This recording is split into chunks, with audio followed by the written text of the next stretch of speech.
We are back after a longer break, trying a new format with our new meetup group today. And it is my pleasure, or I'm really looking forward to have a guest from our Grafana and K6 friends, Nicole, over here.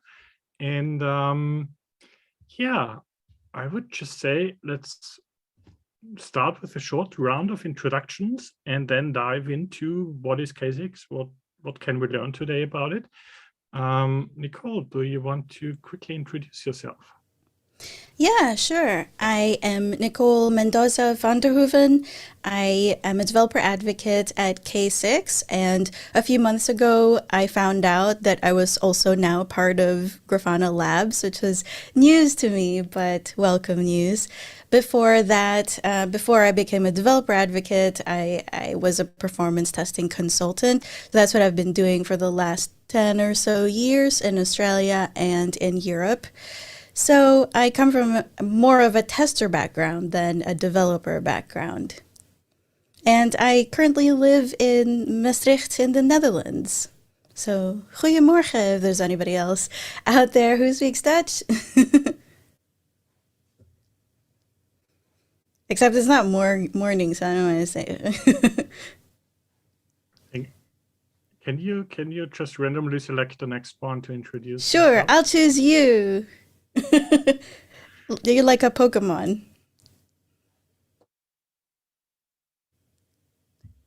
That's you, Michael. Sorry. Yeah, so my name is Michael. I'm one of the co-founders of this lovely session. I'm a senior developer evangelist at GitLab. Previously, in my previous life, I was a maintainer of monitoring software. And so I'm looking into learning cloud native, SRE, CI/CD, obviously a little bit of load testing. And so we came about K6 and what is that and how can it help? And it apparently has a GitLab integration, which I didn't know about. So I'm totally looking forward to learn more today and handing over to the Michael from Austria. So my name is, I'm the other Michael, so currently in lockdown. So my name is Michael Wagner. I'm a product manager and software engineer at a company called ZKW. We build headlamps for the automotive industry. And I do specifically build software for high performance computing like CAD engines, like CAD engines, and ray tracer and so on. I've been there for 15 years now. And yeah, cloud and cloud native is more and more interesting to us. So load testing, always interesting. Could remember the good old days bombing servers away. So interesting to see how this progress in 20 years. So I would choose Philip. Yeah, hi everyone. My name is Philip. I'm a senior Kubernetes and DevOps engineer at White Duck. At White Duck, we are specialized in Azure. So we do Azure consulting, AWS, AKS, specialized. So we help customers to implement or migrate workload to Kubernetes. And that's my day-to-day work. I'm a father of two. I have a newborn who is like 3 months and a daughter. She's like almost 3. And I'm interested in GitOps especially. So this is one of my high interested topics, which I do in my free time when I have free time with kids. Yeah. And I will pass over to Valentin. Yes, thank you very much. This is Valentin. Nice to meet you and see you all. It's my first time in this round. I'm a developer. I use GitLab a lot. I'm also a YouTuber. I'm also creating a lot of content for developers or people doing DevOps, either tutorials, online courses, or blog articles. I had K6 on my learn or to-do list for a really long time. And I think like maybe 2 or 3 months ago, I started using it.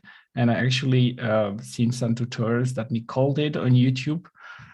And I thought at that point, wow, this person really knows what they are talking about, and it was really, really amazing. So thank you so much for that. No pressure or anything. No pressure, yeah. So I'm pretty sure that today we're gonna learn many things from you. So thank you for joining. Wow, thanks. Now I hope the demo gods favor me. Fingers crossed. Okay, and I will hand it over to Nico. I think we haven't heard you. Hi, everyone. So my name is Nico Meisenzahl. I am also with Freitag, same as Philip, also doing Kubernetes stuff, cloud native stuff on Azure. And also for me, it's a little bit longer on my list to have a look into the tools and load testing in general. So happy to join. Okay, so next one. So I'm not sure with the other tools which do not had picture enabled if they would like to speak up. So if someone of you minds to speak up, it's your turn. Perfect. Real quick. Hey, my name is Floor. I joined through my phone right now.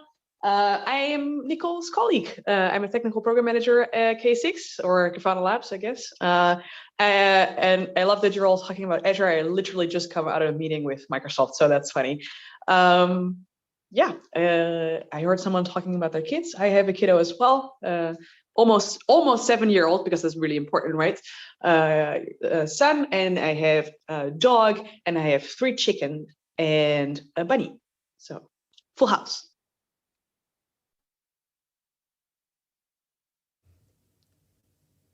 I don't know if anyone is still left. Yusuf, I think. Yusuf, hey. Hello.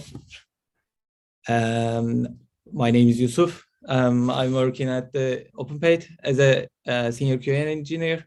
It's a fintech company, and as you know, transactions are important for us. And I working on the load test and monitoring. Yeah, that's all.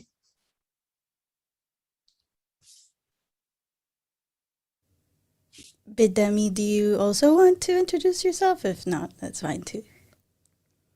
Yeah, and also I love writing. I was talking about Bidemi. My network is really bad right now, and then I'm also on the road, so I won't be able to contribute much, but I'd love to listen in. No problem.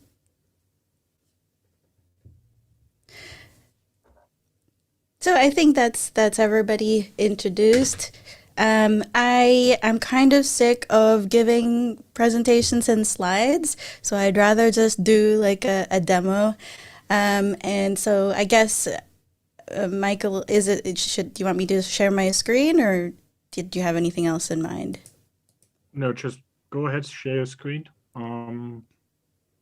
Build out your storyline. You can use the docs. You can jump in your browser. You can. Yeah, that's perfect. Okay, let me just move this Zoom toolbar out of the way. And by the way, yes, GitLab, we do have an integration with GitLab. I actually had, because I do like a weekly live stream, it's called K6 Office Hours. And in one of them, we had Grant Young, who works at GitLab, and I think he was the one that started, I'm not really sure, but I think he developed the integration. So that was kind of cool to have him on. So anyone on a Mac, I'm on a Mac too, so my instructions will probably work for you. If you want to install K6, do a brew install K6, and it should install within seconds, because our engineers, basically the whole pitch of K6 is that it's for engineers by engineers. So almost everybody in the company is an engineer of some sort. In fact, our CEO, Robin Gustafsson, is still coding, and not just coding, but he's recently created a new feature that we announced that maybe I'll talk about later. But this is like a simple script in K6. It is written in JavaScript. Scripts are written in JavaScript, but K6 itself is written in Go. And that was like a deliberate choice because Go is inherently performant. It's built for performance, but we thought that JavaScript is pretty much ubiquitous for testers and developers. Like as a tester, I've used tools like Selenium and Cypress and Playwright. And so for me, it wasn't as big a deal. Like it's not like you have to learn some new thing that only works for this tool. So I really like that. So what we're looking at here is an HTTP GET request, and this is just going to an application that I deployed on Kubernetes on DigitalOcean, and it's just getting information about Pikachu. Once you've got K6 installed, you just do a K6 run and then the name of the script, and this is what you're going to get. Oops, let me zoom out a bit because, yeah, the formatting is a bit wonky otherwise. And when I first saw this, I was like, what does this all mean? But I think the most important one is HTTP rec duration is what people call response time.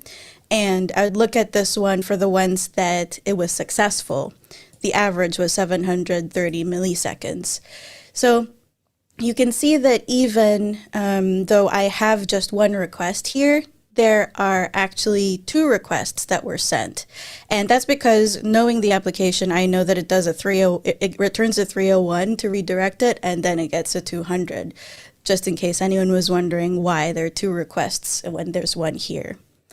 The problem with like this sort of script is that it's still kind of simple. And at this point, it's not really a load test. It's one iteration and one user, right? So I thought I'd take you through like a little bit the next step of making it a load test.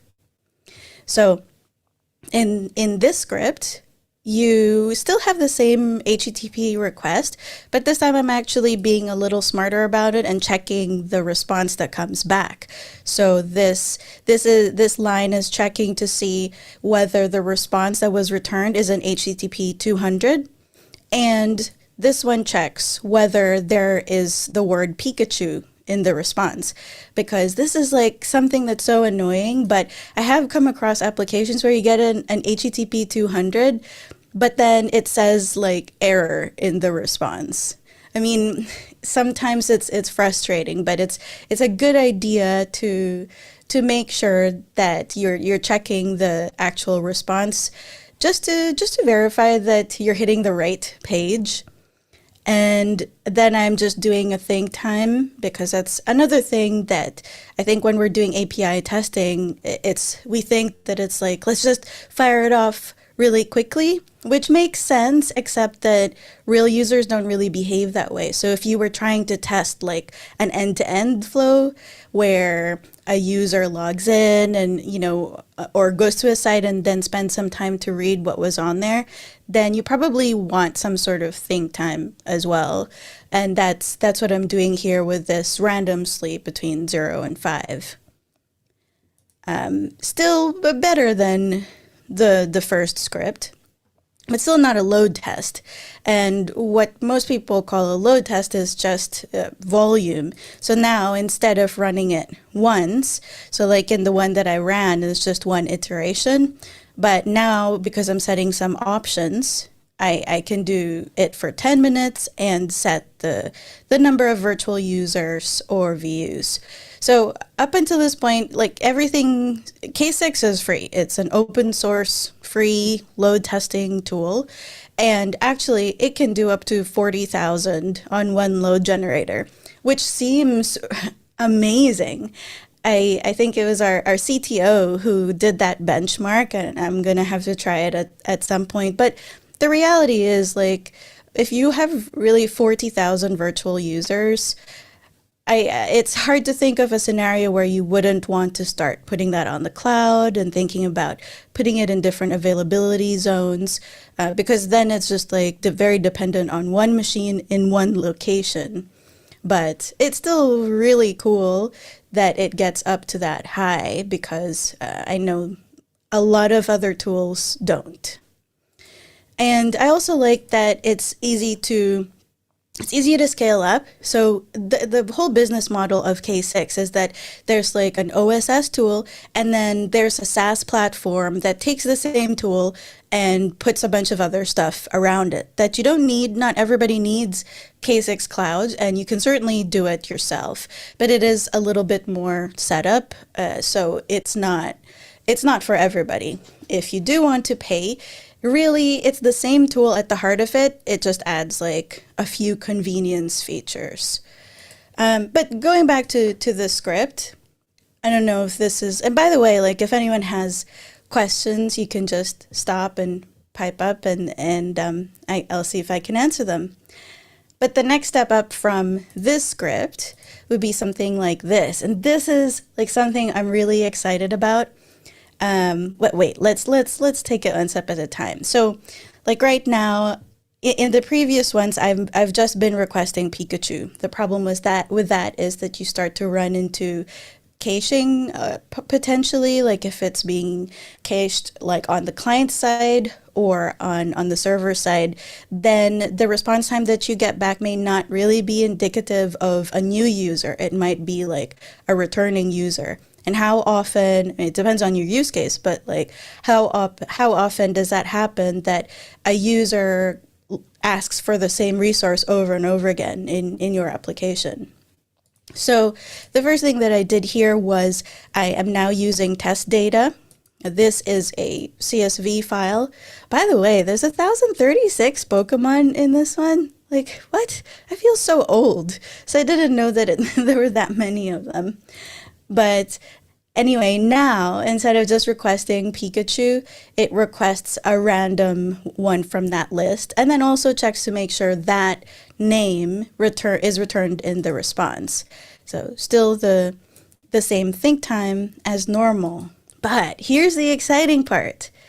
Now this is an extension. I should probably say that like with K6, there's a lot of things that we create that don't make it into the core K6 binary. And that's because we are really very pedantic and very particular about what makes it there, because that's just going to bloat up the binary, and we don't want to get to the point where it just has like every single possible feature, but most people use like 50% of it. Then it's just arbitrarily big, and you're transferring that back and forth, potentially distributing that same binary for no real reason.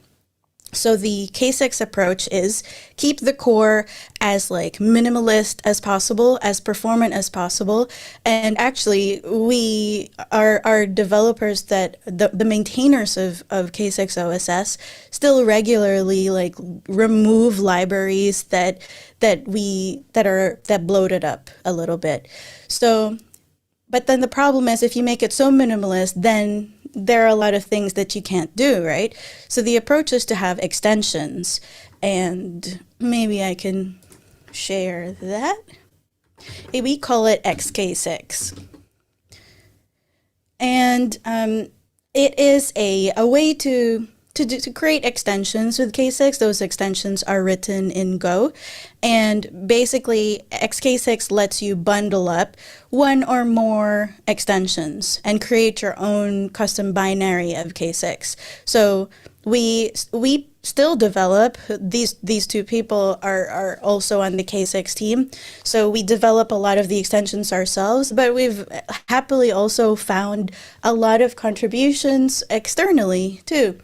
I know Floor, who is on the call as well, she just did this hackathon kind of thing where for Hacktober, sorry, not hackathon, we do have a hackathon right now, which is why it's on my mind. But for Hacktober, we did get a lot of external contributors as well. And that's really cool because people are using this beyond the K6 team. People are making things and doing weird things with it. Like, I think one person created an extension for testing Minecraft servers or something. I don't play Minecraft myself, but yeah, there's already a bunch of different extensions, and not all of them were ones that we made, although a lot of them were. So one of my favorite extensions is XK6 Chaos. It's made by a guy who used to work for K6, unfortunately doesn't, but we're still on good terms. And what it does is it lets you terminate pods in Kubernetes. It is Kubernetes only, but look at this. So like in this function, it retrieves the list of pods, and then it looks through it, it iterates through the list and looks for one that starts with app, one pod that starts with app. And then it terminates that. The cool thing is that it's in the same script as a load test. I've never seen that before, and it is super cool because then you can do things like this. So I have a couple videos on this, on how to do chaos experiments with K6. I did one with Grafana, one with New Relic, and it's also Pokemon themed. Hence the get Pokemon name here. But the cool thing is that you can have different scenarios. So it's not just like this sort of script is very linear. It's like you start here and then you go through and then you end and then maybe you iterate, because this one has a duration. But now we're starting to look at separating out different scenarios. So right now I've got one function that does the request for information, but I have another scenario that is specifically for chaos. Why that's interesting is I can also change the parameters for it. So I can say that there are stages, and in the way that it's set up right now, for the first minute, it is ramping up from 0 to 30. Because without those stages, it's like it goes from 0 to 30 immediately. But how often does that happen when 30 users happen to make the same request at exactly the same time? They don't really coordinate, right? So what's more realistic is a gradual ramp up. And it's also better because you might get, if you try this approach and, maybe not 30, but like if you're doing 1,000 users or something, you might see that your application struggles just because it's simultaneous requests, but that might not actually be an issue in production.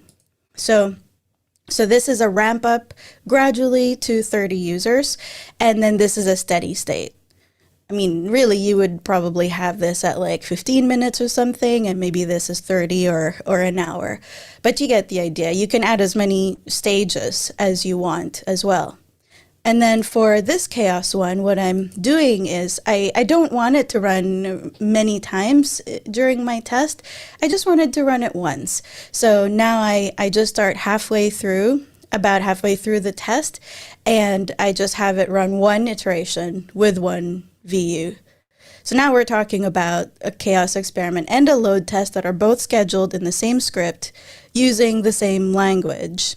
And that's kind of unheard of. I haven't seen anything like that. In fact, chaos experiments in general, they usually are very declarative. So they're set in YAML, and I don't know, maybe it's like the tester in me, but I just want more control than that.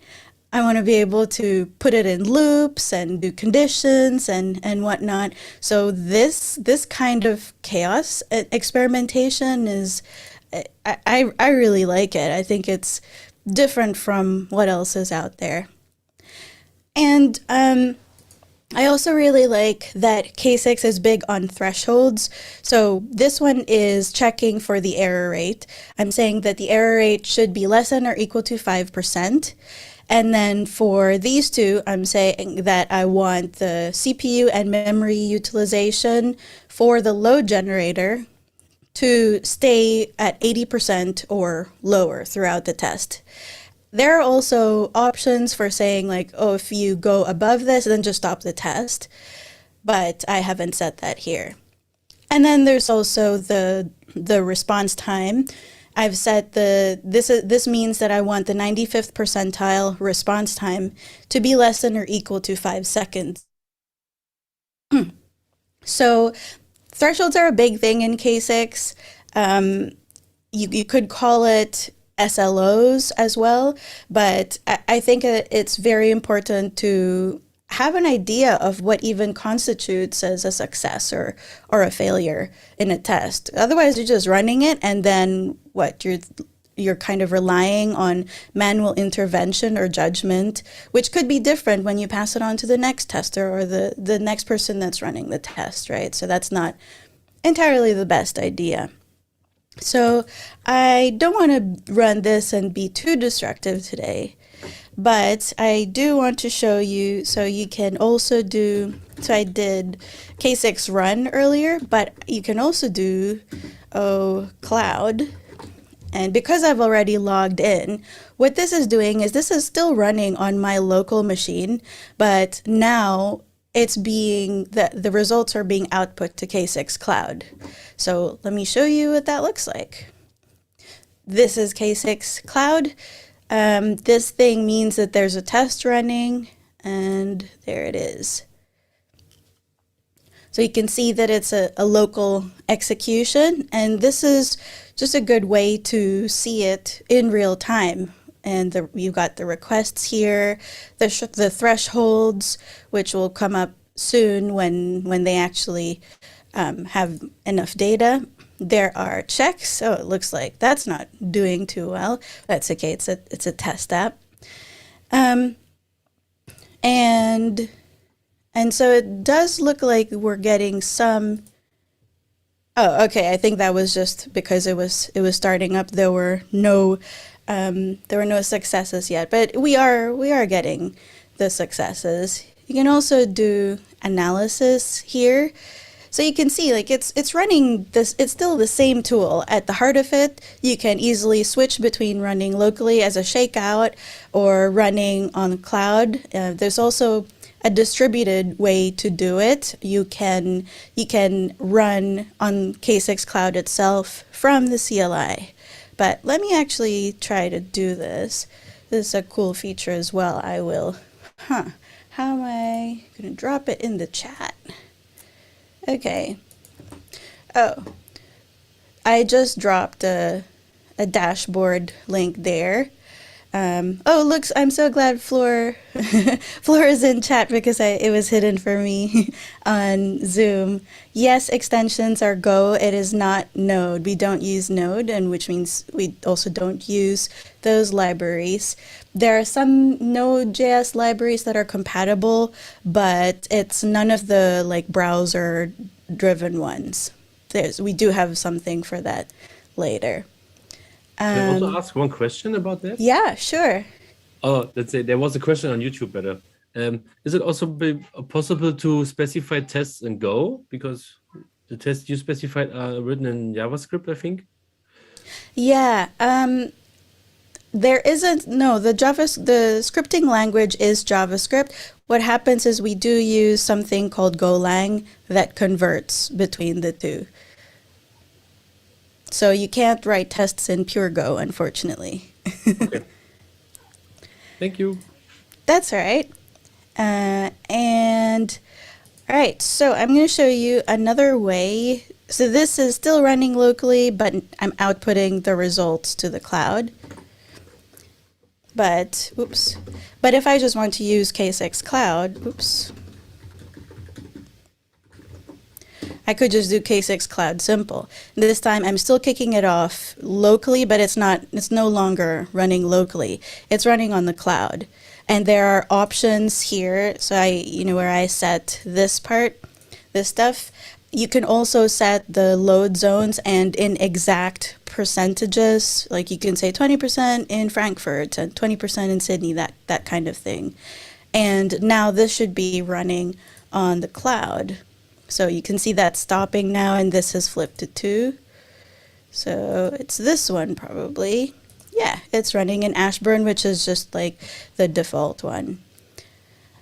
A really cool thing too is this performance insights that you don't get on K6 OSS, but I find that sometimes you want more nuanced results. You don't just want to know what is, you want to know how to interpret it. So what's really cool is, let me share this. Performance insights. So let's say this one. So this is an example of where there was an error that slowly accumulated. So this is highlighting certain things. I mean, I guess in this case it would be pretty obvious because it's in red, but like let's look at something else that's maybe not as obvious. Ooh. High-low generator memory is a good one, because that's not something that's part of the standard metrics that most people would be looking at. So this is saying that the memory usage is high, and this is what happens when the memory is too high, performance starts to degrade. Here's what you can do. So I really like this part of K6 Cloud because it's more than just like spitting out the data, right? So that's cool. But so K6 Cloud is definitely useful for all of that. But another way that you could do it, if you're wanting to just pipe your results out to Grafana, for instance, one of the benefits of working at Grafana Labs now is this a way paved for all of those integrations. But the reality is a lot of those had started before the acquisition because there's just a lot of synergy. We had one person on the K6 team who was already maintaining Grafana Tempo. So we were already using each other's tools, and that's been happening for years. So it kind of worked out really well. Before we move off of the cloud stuff, if you are using Grafana Cloud and K6 Cloud or K6 Cloud in any Grafana instance, we now have a K6 Cloud Grafana datasource plugin. So you just install it, and what it does is it recreates everything in K6 Cloud. So once you install that, you go to data sources, which is this screen, and you go to K6 Cloud. And you will need an API token, which I'm not going to show exactly my token, but you go here and click on API token, copy that into here, save and test. And then I also would recommend that you import these dashboards at least as a base, just that way it's just less hassle. So we'll have a look. So this is bringing up all of the organizations and all of the projects that are associated with a K6 Cloud account. Let's try and find the one that we just ran. Yeah, so this is the one that we stopped, that I ran just now, and this is the one that's still running, 30 virtual users. So it pulls in everything, even the ones before you installed the plugin. So that's one of the advantages of this. You don't have to rerun everything. It just scrapes that, takes that data from K6 Cloud. This is what it looks like. And the idea is to recreate the experience in K6 Cloud just on Grafana in case you already have a lot of other things that you're monitoring in Grafana. It's just another way to share it to the people who are already looking at dashboards in Grafana. It's the same sort of thing, and of course all of this is customizable.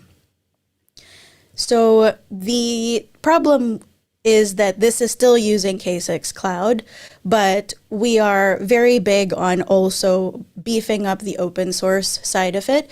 And the way that we do that is with Prometheus Remote Write.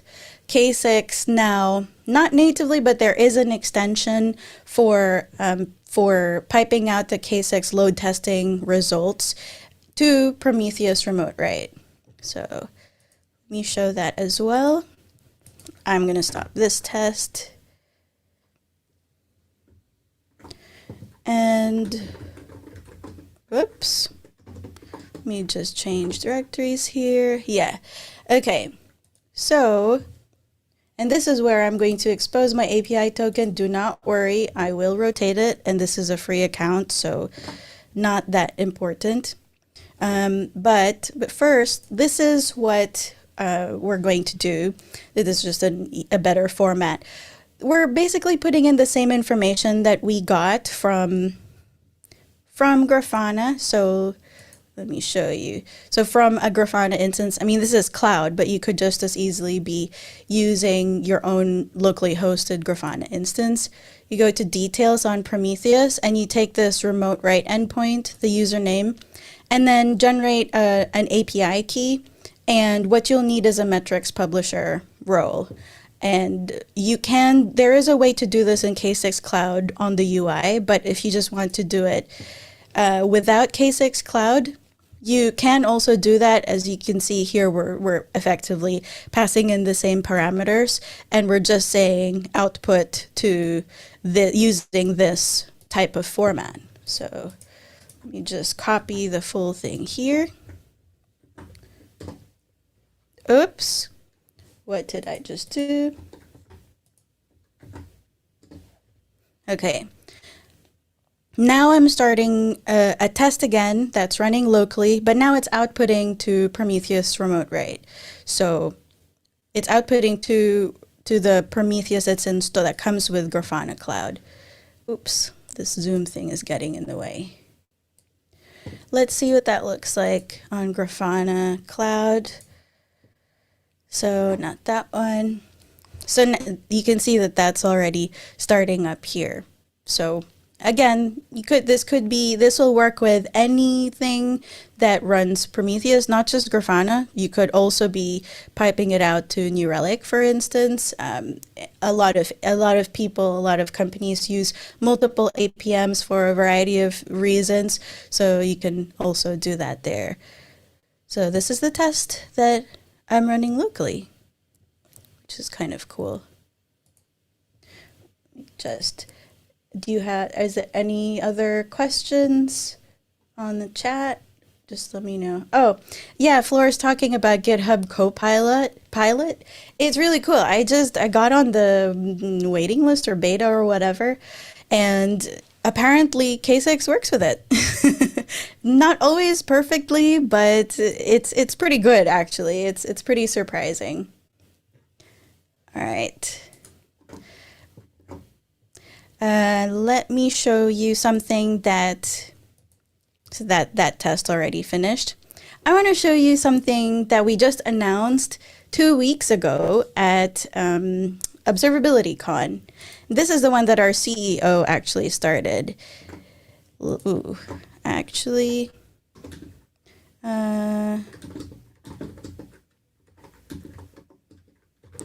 is it this one? Okay, so there's something called XK6 browser.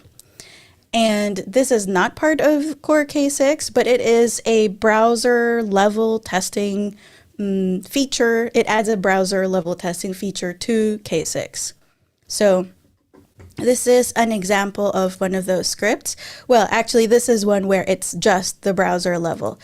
A caveat before I show you this is really new. Okay, so this is just off the press, and it's not, there's a reason that it's not in core yet. It is still in early beta, I'd say. So like see whether you think whether it works for your situation, but I think it's already really cool. The idea is that hybrid load testing is a really good thing to do because you've got front end and back end. Normally, protocol level tools like K6 or JMeter, Gatling, LoadRunner, for the HTTP protocol anyway, those just test protocol level, those just send protocol level requests. But there's a lot that isn't captured by those types of tools.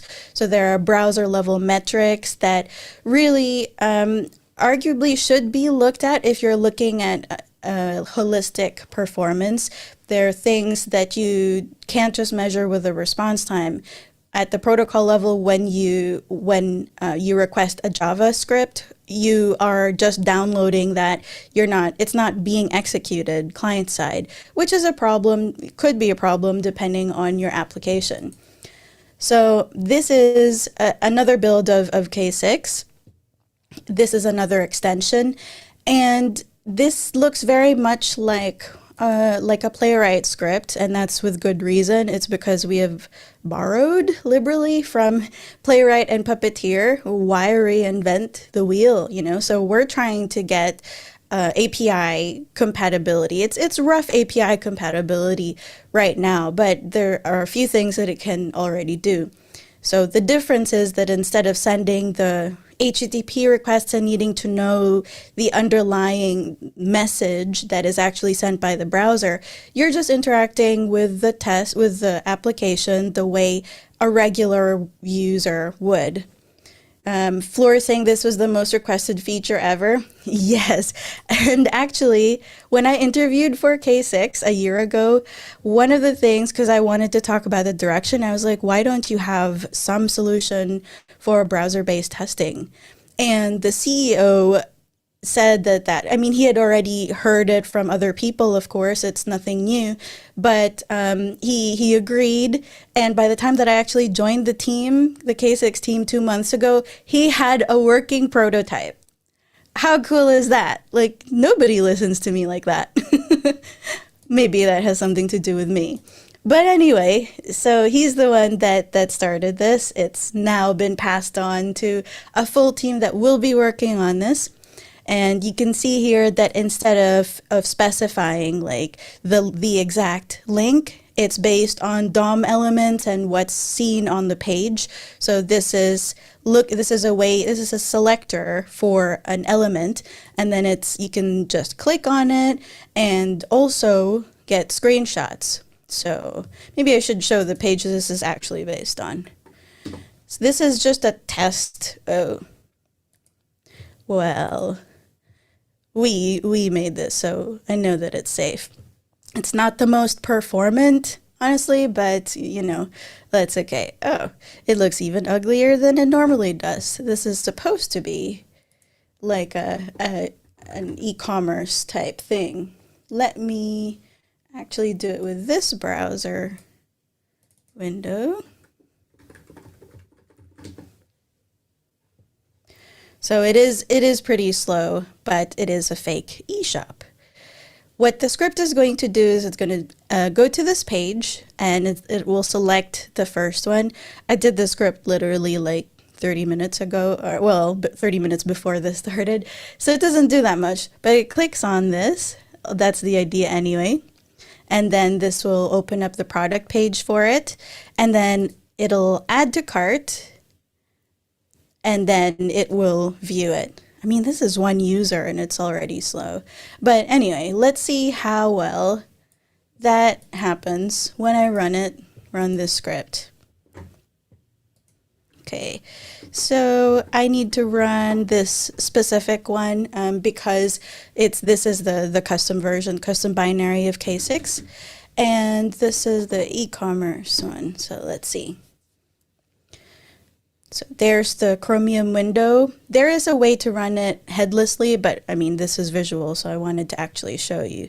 So then it should click on that. Okay, that's the product page. And then it should add it to cart. And then it should view the cart. Let's see if it happens. Oh, yes, it is added. And look, view cart. Okay, so that's where I ended it. But the cool thing is, look at all these new metrics. So in addition to the other metrics that usually the K6 comes out with, there's now these cool browser ones. So DOM content loaded, first contentful and first meaningful paint, first paint, browser loaded. And because we're using K6 for all of this, if you can also set thresholds on these, you can have custom metrics. So the idea is to capitalize on everything that K6 has already done and build on top of that rather than building a new tool. Because up until now, there haven't really been many tools where you can do both types of tests in the same one. And it's kind of difficult as a tester to have to maintain two separate divergent test suites that may not even be in the same language. So it was a really big deal for us to have both of them. And because I have these things here, like I'm actually taking screenshots. Let's see if it actually, yeah, screenshots. It actually did. So this is, as it was running, you can see, like, if you ever have an error, you can see what did load, what didn't load. You know, this added to cart shows this album has been added to your cart. And this is showing, it's just a good way to troubleshoot if you're not sure exactly what happened. So now we're getting to something that isn't just load testing anymore. It could be front-end load testing, but it could also be just like functional automation testing. Floor says, I feel like Nicole's persistence was what tipped the scale towards XK6 browser. Yeah, persistence. I mean, some people just call it nagging, but yeah. I'm glad I did it because even though this is rough right now, I think it has potential. And this is one of the reasons that I switched to, well, I say switched, but I still use JMeter. I still use Gatling. Like, I think it's important to use all the tools and not just like get pigeonholed into one, because no tool is best in all situations. And pretty much anyone who tells you otherwise is just trying to sell you something. But I do feel like this is really open to different types of testing. Like once we get this much more stable and less flaky, and that is definitely a priority, we can also start looking at accessibility testing. Imagine having that in your load test, right? Just another thing that I do want to talk about is another extension that I did. I talked to one of the external contributors for it, actually. XK6 operator. Can't find it. Let's see. Grafana XK6 operator. Oops. Okay. Oh, it's just K6 operator. Okay, so I really like this because it is a Kubernetes, it lets you create a custom resource object for K6 in Kubernetes. So that has two things. One is that you can manage K6 the same way you manage all other resources. You can set resource limits for the pod. You can set a number of pods, so you can set things like affinity and anti-affinity rules. And it's just one less thing that you need to worry about, and you have a fully functioning environment with your application, with tests that are scheduled to run at a certain time. So that's one big benefit of it. The other benefit is that, of course, you can circumvent K6 Cloud. If you use this extension, which was started by someone who used to work for K6, but now has gotten other contributors to do it. But you can also just run it on your own infrastructure, run K6 tests on your cloud or your data center, I guess, if you have one. But yeah, this is what it would look like. You can set the parallelism here and the script as well. It's just, I feel like this is where things are moving towards, being able to have everything as code, infrastructure as code, load tests as code. And once it's in code, then it can be version controlled. It works well with CI/CD pipelines. There's just a lot of benefits to having everything as code versus there's still some load testing tools that are generally UI driven that are good when you're starting out, but they're not so good when you're collaborating with other people or trying to do it in a more corporate setting. So yeah, so those are I think my top favorite K6 extensions: K6 XK6 Chaos, K6 Operator, and XK6 Browser, of course. There's a bunch of them though. I think that's pretty much what I had in mind to show everybody, and if people want to find out more about a specific thing, let me know, and maybe I can get into it now. I would have a few questions if you allow me. Yeah, sure. Particularly in terms of, let's say, organizing different scenarios. So also in the previous example with the API, but also in this example with a web shop, most practical cases, you want to test like different types of users. A lot of users are just hanging around on the first page, just getting information about the product, not so many ordering in the end. It seems to me that's not K6 not very opinionated in terms of like how to organize the tests or how to organize like the requests that are being sent them. Is there a way to better manage the product, not to have like a single file with everything in it? Yeah, you definitely can do that. You can have different JavaScript files and just import. And let me see, maybe I was working on something. So okay, so this is the main script. This is in progress. It might not even work right now, but I do have it broken up into different sections. So like this is the browse one. And because this is the reality, this is recorded because like look at the number of embedded resources, which I'm batching to make it parallel.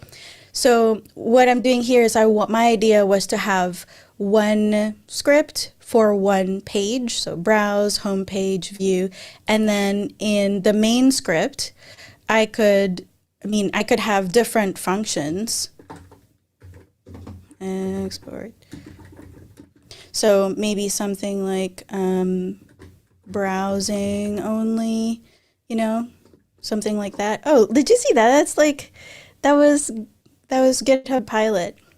Anyway, so instead of this, then I could say like maybe homepage and then browse, something like that.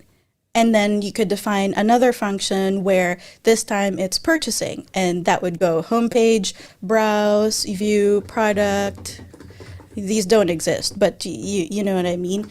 So then you can just take this function and execute that as a scenario.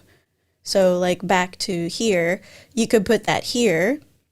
So that way it's more modularized. You never have to define that page in more than one script. You're just calling it. It's kind of like having a runner script, a main runner script, and then each of the pages are a separate script. Okay, got it. That makes sense. Use of SES. Copilot! Yeah, it's pretty cool, and it's definitely cool when it starts to do things with K6 too.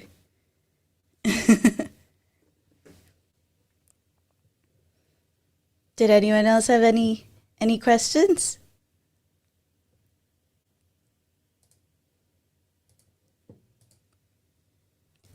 If you allow me, I will ask another question just to keep the conversation going. Then someone else finds something. This goes a bit like outside of case 6, but it does go into overall the topic of load testing.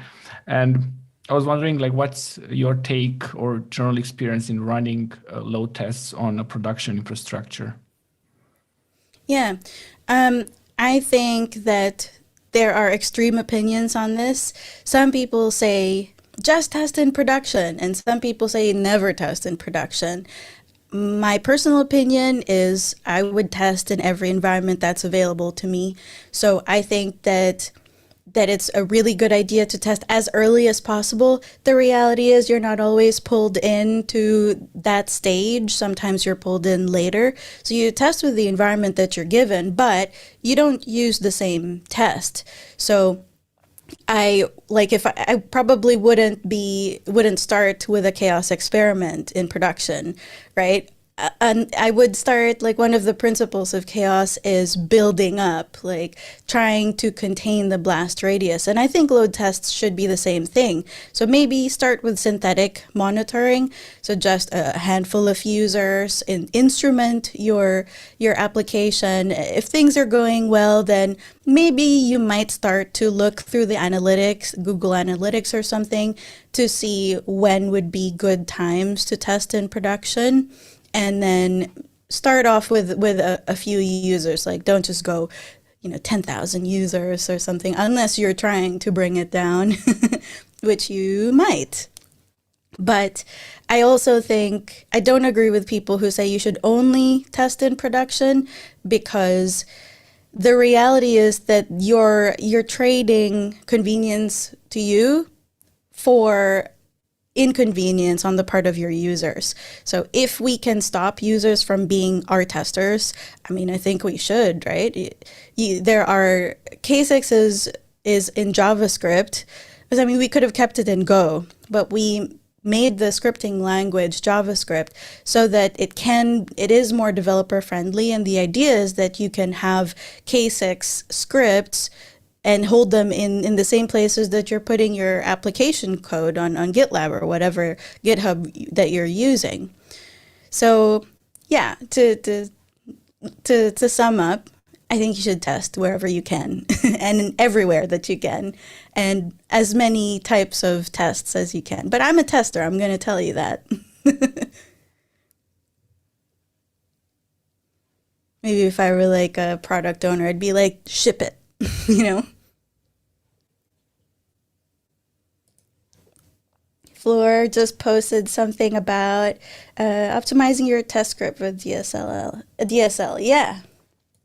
Actually, a bunch of people do that. This is like a common thing that in K6, when you join K6, you go through this week of testing. So for the first week, you're kind of, I mean, not left alone, but you're supposed to be testing the product.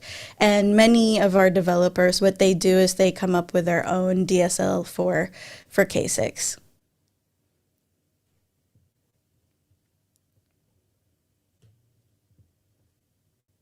There's also a guy that I had on who doesn't work for K6. His name is Ivan Skiba.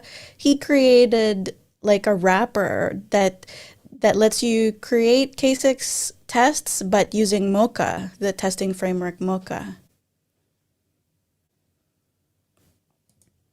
I think I remember that. I have a question actually. Sure. You talked about remote writes with Prometheus. So I can like instruct the CLI to write anywhere remotely. So let's say, for example, I have an Obstrace monitoring cluster, or I have like my own Prometheus somewhere. Could I use these metrics in combination with quality gates, for example, with Captain? Is that something you've tried already or you've seen in the wild? Or is it just me thinking out loud? I haven't seen it. I am so failing with this, but there it is. Yeah, so this is the extension that you're talking about. I haven't seen people using it with Captain, but this is also fairly new. I don't see why you couldn't do your own thing with quality gates and everything. Because you can, this is just one of many output formats. You can also output to CSV or JSON or JUnit or many, many different formats. Yeah, the reason why I'm asking is I like testing in production, but I also like deploying into a staging environment from CI/CD pipelines, like a merge request. And then you do load performance testing and you collect the metrics, you define your SLOs, your service level objectives, and then you have like a quality gate which evaluates that. Probably like there are a lot of components involved, but I'm thinking of making this easier for like me as a developer, or I'm taking the developer hat now. I don't want to set up anything. I just want to consume it, where I can say, okay, I'm using K6 and Grafana Cloud, or I'm using something else, and then tied it to my CI/CD workflows, and hopefully, or maybe it's enabled by default, or I'm using a CI include or whatever. But I'm thinking, yeah. I wonder if you've looked at K6 Cloud as well. You're looking, because we do have a thresholds list and you can set the thresholds to whatever you want, any of the metrics that are being outputted. Yeah, the thing is, when the threshold is being evaluated, you're actually firing a Prometheus query in the back end, if it's in Grafana Cloud or Prometheus or whatever. And the Prometheus, the Prometheus query then triggers an alert, which also is similar to defining the SLO. I'm thinking of, like, as you said earlier, there might be some people who already have an existing monitoring system, just to reuse what's already there and combine it with CI/CD workflows. Just like thinking out loud, finding different use cases to drive more people into testing, which is a good thing. I wish we had that like 10 years ago when we were writing our own Nagios scripts with check Casper.js or check whatever for end-to-end testing. And as nice as these scripts and add-ons are, it's like the onboarding is, you need to learn a different DSL oftentimes. And it's, I think it's, for me, it was a hard learning experience to do website end-to-end testing. And I admired our consultants doing that at customers back then. You can also, so you need an account, but you don't need a paid account to do like browser recordings if you'd like. This is, or if you don't want to use this extension, you can just use like the dev tools and get the HAR file and upload it to K6 Cloud. The thing most people don't know is that you do need an account, but you don't need a paid account to be able to do this, to be able to use the browser. And really, once you've generated that, you can just flip to the script, copy that. So that could be a good thing. Like you're saying that it's hard to do end-to-end testing.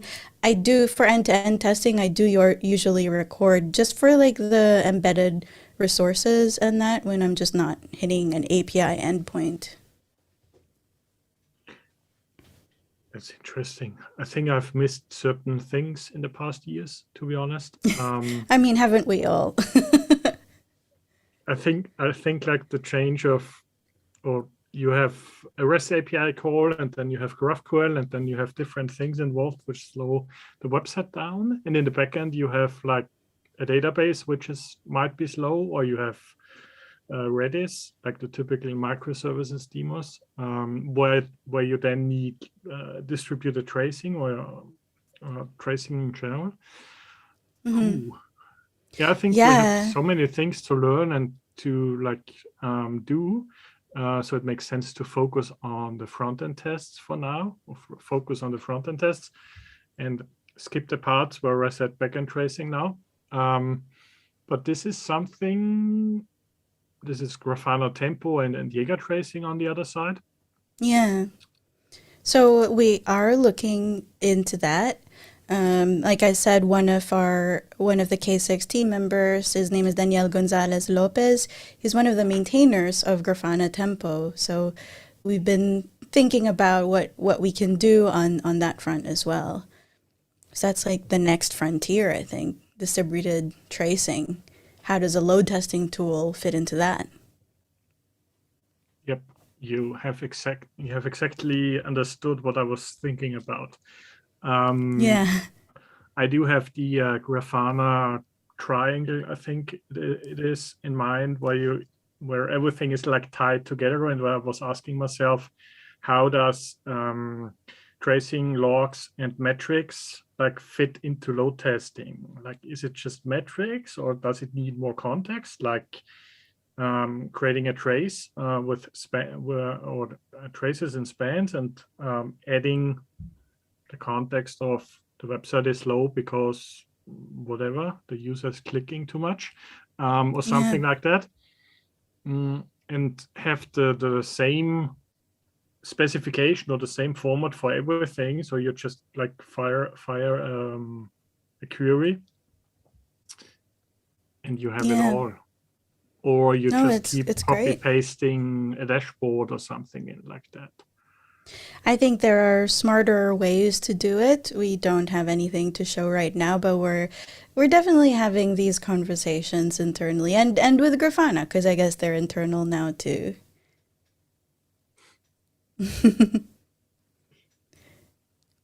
Is there, so like just for thinking again about K6,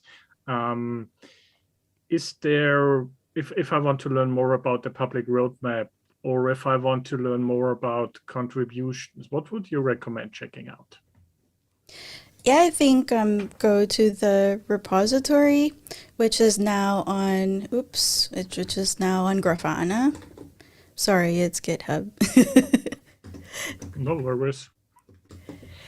So this, if you want to contribute to the K6 core, you can go here, but you can also, I think even internally when we try new features, we do them as extensions first.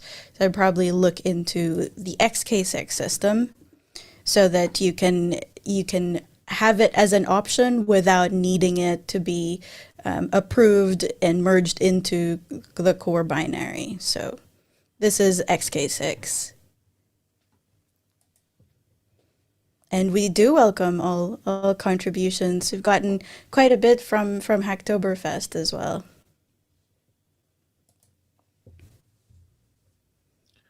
I have another question, since we're discussing a bit like a roadmap and everything. Currently, on the website, it says K6 is a tool for load testing. Now, based on what you also presented with the XK6 browser and also teased a bit like, essentially this can be used also for functional testing. How do you see it, like personally, in which direction the tool overall is going? I think we should change this because it's no longer just a load testing tool already. Like it does chaos experimentation and that's not really load testing, but it's hard to encapsulate load testing, performance, SRE, quality. I think it can be so much more than just load testing, and I would like to push it in that direction. I personally, and I'm like not making promises about what we're going to deliver, but I do want to see this expand into accessibility. I want to see stubs, like being able to mock certain things, like a cool thing that I think Playwright can already do where it intercepts requests and then according to certain conditions and then returns a stubbed request, a response. I want to see all that stuff, but I'm I'm not the CEO. You need to talk more with your CEO. Apparently, I am. You do. I am involved in project cycles, and depending on what it is. So like I'm fighting for those things. But yeah, that would be cool to see though. I do think I'm gonna send a message and maybe we can think about what to replace this with. But the announcement is pretty fresh, and I guess we're not so sold yet on being able to say, yeah, we're a browser testing tool because it's in beta. Yeah, that's fair enough. It can be, load testing and more, and maybe, also making it a bit explicit. So I didn't know exactly what K6 is and what it can also do. So just making that like transparent for new users, that's like what you can, all the amazing things that you can do with it can help a lot. Yeah, and actually the company that K6 came from, Load Impact, it started out as a company called Gatorhole, I think, or it was an MMORPG. So that's where we came from. Here we are. How did we get here? Kind of disappointed not to have joined at the MMORPG days.